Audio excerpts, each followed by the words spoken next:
Une des choses qui est importante, c'est de réaliser que le lavage des mains, que ce soit l'exposition à l'eau chaude, au savon détergif, à l'alcool, ce sont tous des produits et des événements qui vont enlever les lipides et la couche barrière de protection naturelle de la peau.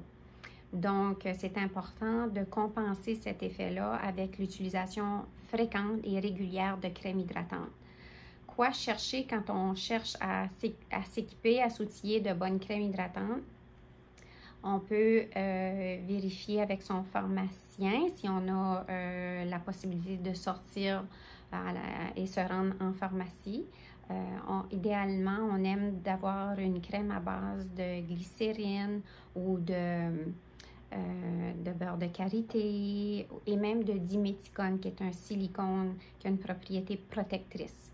Donc, le diméthicone est un peu moins bon pour l'effet hydratant, mais combiné avec une crème hydratante, soit dans le même, le même pot, le même tube, ou utilisé en tandem, un après l'autre, ça peut avoir un effet très bénéfique.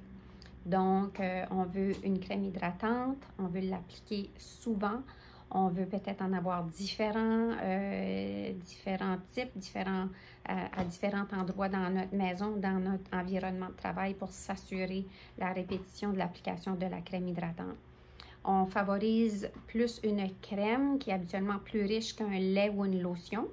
Et si on peut se permettre de même mettre un onguent, c'est encore mieux, encore un peu plus hydratant. On peut augmenter l'effet hydratant d'une crème ou d'un onguent en appliquant un petit gant de coton mince par la suite. Surtout le soir, avant de se coucher, c'est un bon moment pour faire l'application d'une couche généreuse de crème hydratante et ensuite d'appliquer un petit gant de coton mince.